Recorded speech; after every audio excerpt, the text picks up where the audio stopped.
Bonjour à tous et à toutes et bienvenue une fois de plus sur la chaîne du pouvoir de la conscience. J'espère que vous allez bien, j'espère que vous passez une excellente journée et que vous prenez grand soin de vos conversations internes. Aujourd'hui, la lecture des chapitres 21 et 22 du livre Le pouvoir de la conscience. Avant de commencer avec la lecture, je vous invite à vous abonner à la chaîne si vous ne l'avez pas encore fait. N'hésitez pas à partager son contenu si vous pensez qu'il peut aider des personnes de votre entourage. Et je vous invite aussi à visiter la page web de la chaîne et le lien en description. Sans plus attendre et en vous remerciant de votre temps précieux, on commence avec la lecture. Chapitre 21. Libre arbitre. La question qui se pose souvent est « Que dois-je faire entre l'assomption du désir accompli et sa réalisation ?» Rien. C'est une folie de penser qu'en plus d'assumer le sentiment que le désir est accompli, vous pouvez faire quelque chose pour aider à la réalisation de votre désir. Vous croyez que vous pouvez faire quelque chose, vous voulez faire quelque chose, mais en réalité, vous ne pouvez rien faire. L'illusion du libre arbitre pour agir n'est rien d'autre que l'ignorance de la loi d'assomption sur laquelle toute action est basée. Tout se produit automatiquement. Tout ce qui vous arrive, tout ce qui est fait par vous, se produit. Vos assumptions, conscientes ou inconscientes, dirigent toute pensée et action vers leur réalisation. Comprendre la loi d'assomption, se convaincre de sa vérité, signifie devoir se défaire de toutes les illusions sur le libre arbitre d'agir. Le libre arbitre signifie en réalité choisir l'idée que vous désirez. En assumant l'idée comme si elle était déjà un fait, elle devient réalité. Au-delà de cela, le libre arbitre prend fin. Et tout se déroule en harmonie avec le concept assumé. Je ne peux rien faire de ma propre initiative, parce que je ne cherche pas ma volonté, mais la volonté du Père qui m'a envoyé. Jean, chapitre 5, verset 30. Dans ce verset, le Père fait évidemment référence à Dieu. Dans un chapitre précédent, Dieu est défini comme « je suis ». Puisque la création est achevée, le Père n'est jamais dans une position de dire « je serai ». En d'autres termes, tout existe et l'infinie conscience « je suis » peut parler uniquement au présent. Que ta volonté soit faite, non la mienne. Luc, chapitre 22, verset 42. Je serai est une confession de « je ne suis pas ». La volonté du Père est toujours « je suis ». Jusqu'à ce que vous réalisiez que vous êtes le Père, il n'y a qu'un seul « je suis » et votre être infini est « je suis », votre volonté sera toujours « je serai ».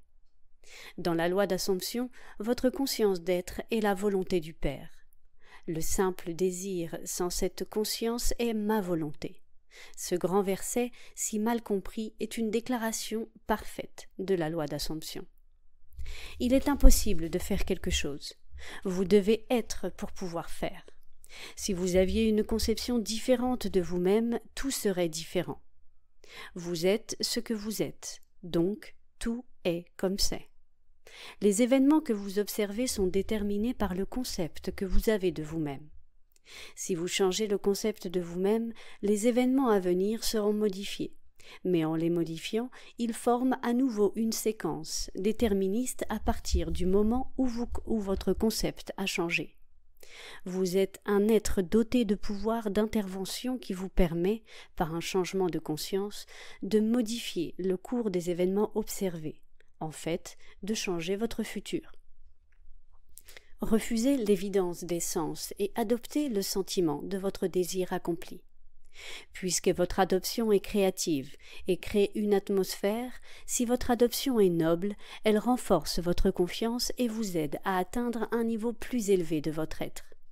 Si, en revanche, votre adoption est désagréable, elle vous freine et vous conduit rapidement à la décadence. Tout comme les adoptions agréables créent une atmosphère harmonieuse, de même les sentiments durs et amers créent une atmosphère dure et amère. Tout ce qui est pur, juste, aimant, honorable, médite sur ces choses.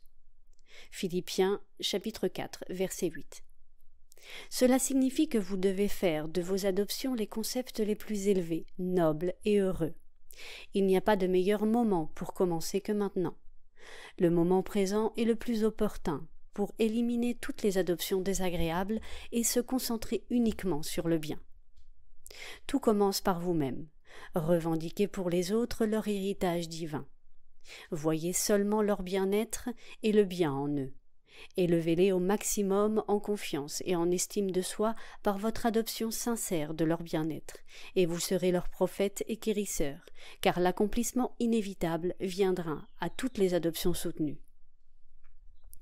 Vous gagnez par adoption ce que vous ne pourrez jamais gagner par la force. Une adoption est un certain mouvement de conscience. Ce mouvement, comme tout mouvement, exerce une influence sur la substance qui l'entoure, la faisant prendre forme, résonner et refléter l'adoption. Un changement de fortune est une nouvelle direction et perspective, simplement un changement et une réorganisation de la même substance mentale, la conscience. Si vous voulez changer votre vie, vous devez commencer par la source même, votre concept fondamental de vous-même. Le changement externe, faire partie d'organisations, de corps politiques, de corps religieux n'est pas suffisant. La cause va au-delà. Le changement essentiel doit se produire en vous-même, dans votre concept de vous-même. Vous devez supposer que vous êtes déjà ce que vous voulez être et rester là, car la réalité de votre adoption est complètement indépendante des faits objectifs et prendra forme si vous persistez dans le sentiment du désir accompli. Quand vous savez que les adoptions, si vous persistez en elles, se matérialisent en fait, alors les événements qui semblent être de simples accidents pour le non-initié, vous les comprendrez comme les effets logiques et inévitables de vos adoptions. L'essentiel à retenir est que vous avez une liberté infinie dans le choix de vos adoptions. Mais vous n'avez pas le pouvoir de déterminer les conditions et les événements. Vous ne pouvez rien créer, mais vos adoptions déterminent quelle partie de la création vous allez expérimenter. Lorsque Neville nous dit que nous ne pouvons rien faire dans le monde physique, effectivement, je pense que c'est vrai lorsque nous avons un concept de nous-mêmes qui n'est pas correct, c'est-à-dire on ressent de l'insécurité, on se sent mal dans notre peau, on se sent un fracas, etc. Quand on a un concept de nous-mêmes qui n'est pas élevé, qui n'est pas aligné avec la personne qui aurait ce que nous voulons avoir, donc par exemple une personne sûre d'elle, on va prendre, effectivement, si on a un concept de nous-mêmes qui est à ras les pâquerettes, ça va être très difficile, on ne peut rien faire, on ne va pas pouvoir changer l'extérieur parce qu'on ne va pas savoir comment se bouger. Lorsque l'on va essayer de bouger quelque chose, on va le faire avec de l'insécurité, avec un sentiment que l'on n'a pas confiance en nous, donc ça ne va pas fonctionner réellement.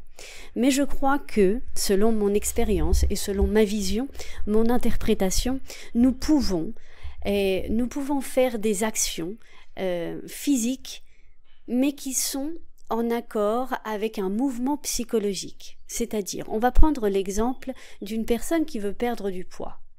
Donc en premier, une personne qui va perdre du poids, elle va pouvoir essayer de savoir quel est l'état psychologique qu'elle veut atteindre. Donc ça va être une personne qui va se voir d'une certaine manière, qui va se sentir d'une certaine manière dans son corps, qui va être sûre d'elle, qui va avoir une image totalement différente quand elle va se regarder dans le miroir et quand, par exemple, les personnes vont la regarder. Donc on va prendre cet exemple. Si le concept qu'elle a d'elle-même maintenant n'est pas celui-là, cette personne n'est pas sûre d'elle, elle ne se regarde pas dans le miroir avec admiration mais plutôt avec dégoût, etc. Elle pourrait commencer donc par exemple à prendre des actions, à faire des actions dans le monde physique, donc par exemple d'aller au gymnase, etc., etc. Mais si elle fait ces actions-là, mais elle continue donc à avoir un concept d'elle-même, elle continue à se critiquer, elle continue à avoir des dégoûts, etc., ça va être très difficile de continuer dans le temps à faire, par exemple, à changer ce style de vie, par exemple, ce style de nourriture, etc. Donc en fait, moi, ce que je fais, et ce que je fais tout le temps lorsqu'il y a un désir, je fais une action dans le monde physique qui pousse un peu mon corps, c'est-à-dire mon corps et mon mouvement psychologique. Donc par exemple, si je voulais perdre du poids, ce que je ferais, c'est que j'alignerais mon mouvement, donc mon action physique, avec mon mouvement psychologique.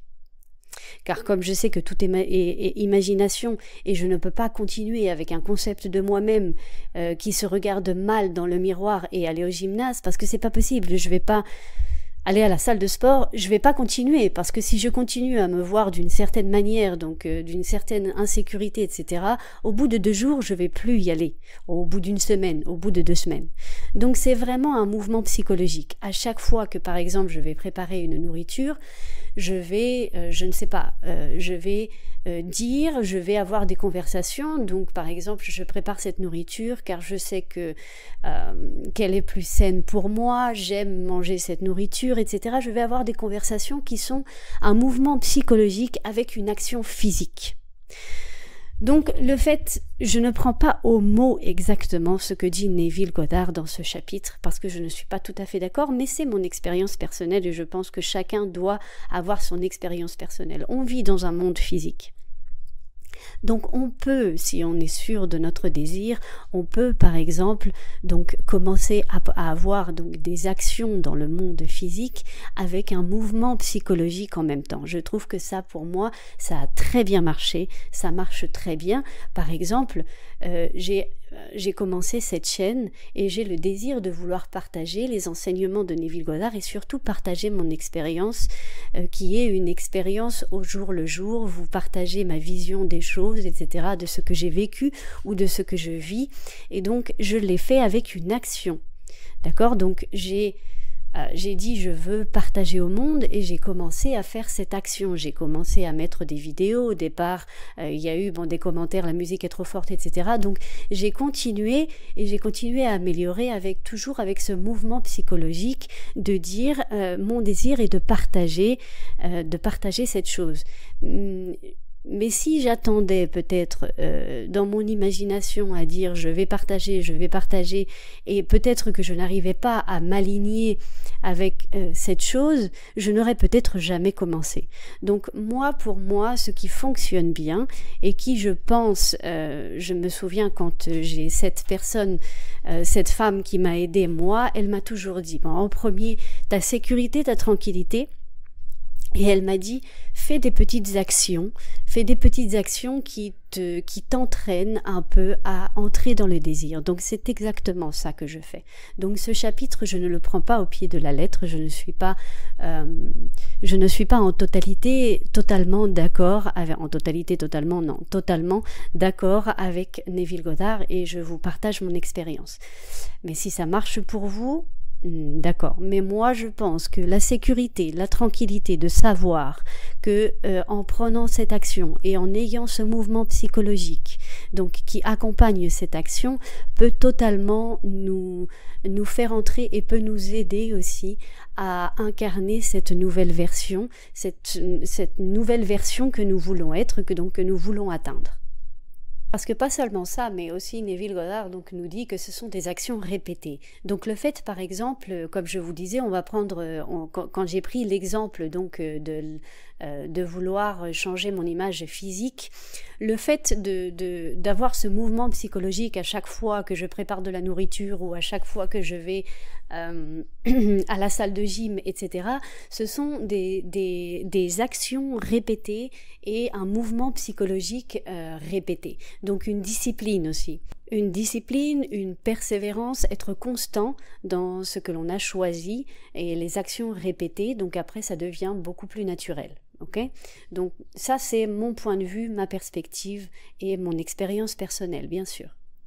Chapitre 22, persistance.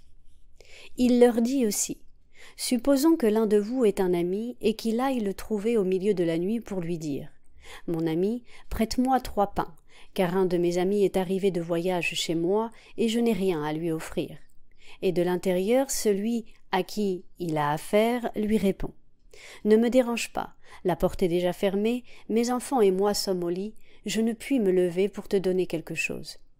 Je vous le dis, même s'il ne se lève pas pour lui donner parce que c'est son ami, cependant, à cause de son insistance, il se lèvera et lui donnera tout ce dont il a besoin. Et moi je vous dis, demandez et l'on vous donnera, cherchez et vous trouverez, frappez et on vous ouvrira. » Luc, chapitre 11, versets 5, 9. Il y a 3 personnages principaux dans ces versets, et nous trouvons 2 amis mentionnés. Le premier ami est l'état désiré de conscience.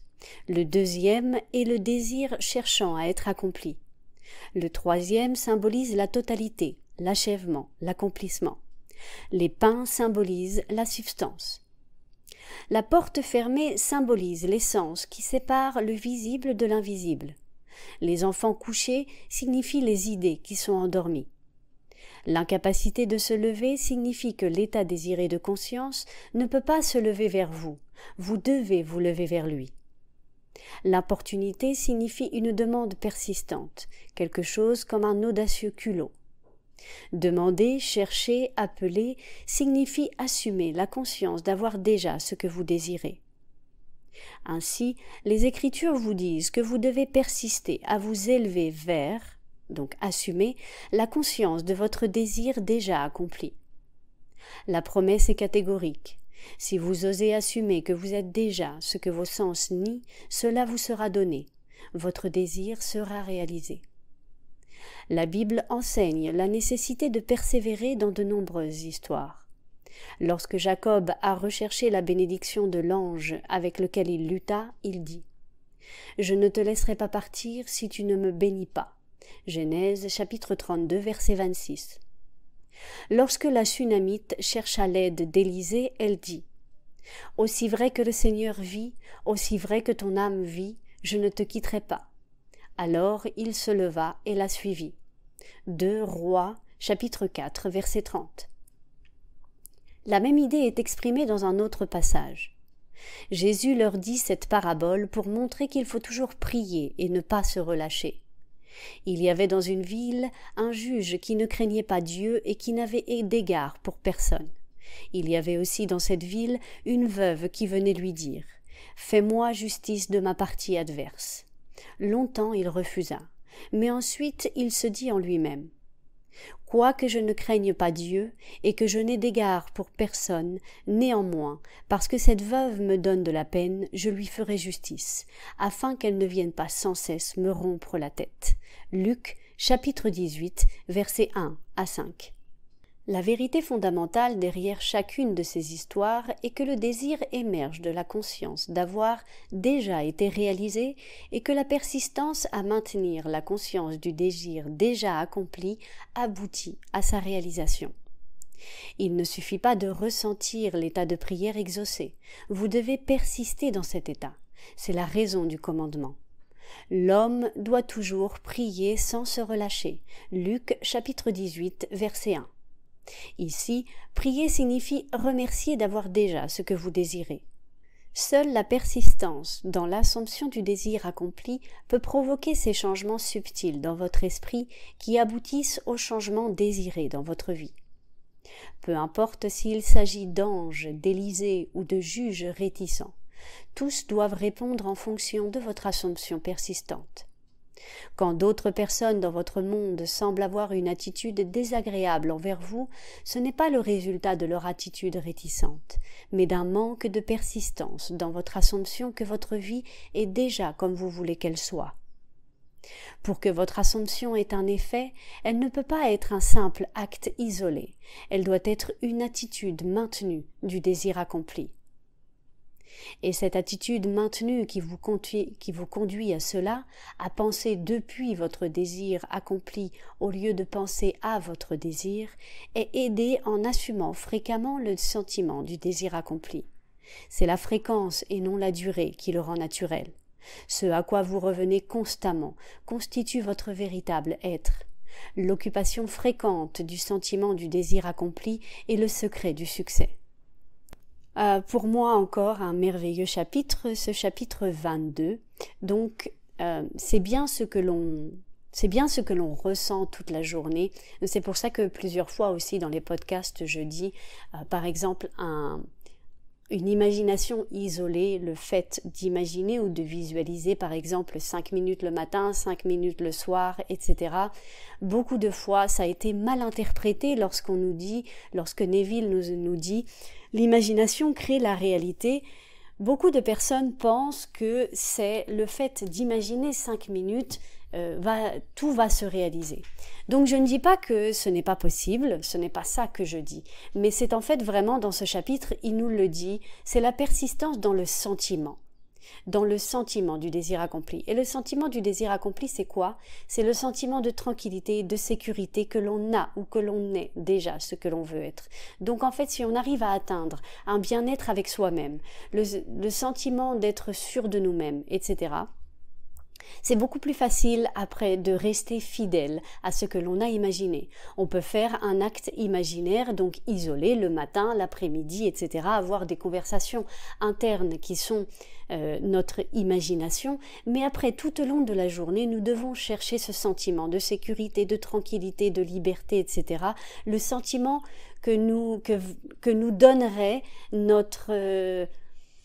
notre désir si nous l'avions déjà. Pas une émotion, pas spécialement des pensées, oui, parce que les pensées, elles sont, c'est comme un pack avec un sentiment, mais vraiment atteindre le sentiment. Donc ce que l'on veut, c'est vraiment utiliser notre boussole des émotions, des sentiments pour savoir où on est, changer notre sentiment, d'être sûr de nous, d'être en sécurité et tranquillité et rester dans ce sentiment.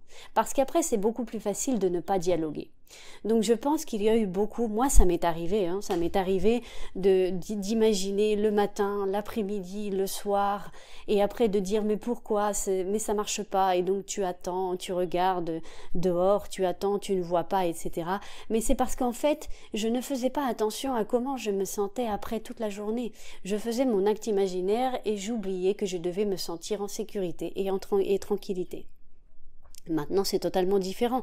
J'ai compris avec l'expérience, avec l'observation, avec comment j'ai réussi à rediriger toutes ces émotions et ces sentiments, qu'en fait, c'est le sentiment que j'ai toute la journée qui m'aide à ne pas dialoguer, donc avec ces pensées qui ne me conviennent pas quand j'arrive à les attraper, avoir des conversations internes qui sont beaucoup plus, qui sont alignées avec mon désir, etc. Et tout se fait beaucoup plus naturellement. Donc, c'est vraiment habiter constamment, sans se frustrer, sans se stresser, c'est-à-dire on doit vraiment... pour moi, ça se résume à la sécurité, à la tranquillité. Je sais que je me répète, mais pour moi, c'est ça, non, c'est mon expérience, c'est mon expérience. Donc en fait, c'est un merveilleux chapitre qui nous enseigne que c'est pas suffisant d'imaginer le matin, le soir, si on ne prend pas soin de comment on se sent pendant la journée. Donc voilà, c'est une invitation à utiliser ou à arriver à pénétrer ce sentiment de sécurité et de tranquillité qui est le sentiment du désir accompli toute la journée afin de pouvoir nous nourrir donc beaucoup plus facilement, beaucoup plus naturellement de tous ces actes imaginaires, que ce soit visuel, que ce soit des conversations, etc. Ne pas dialoguer, réaffirmer notre vérité, beaucoup plus facile lorsque nous sommes dans le sentiment du désir accompli. La sécurité, la tranquillité, la liberté, etc. Bonne journée à vous.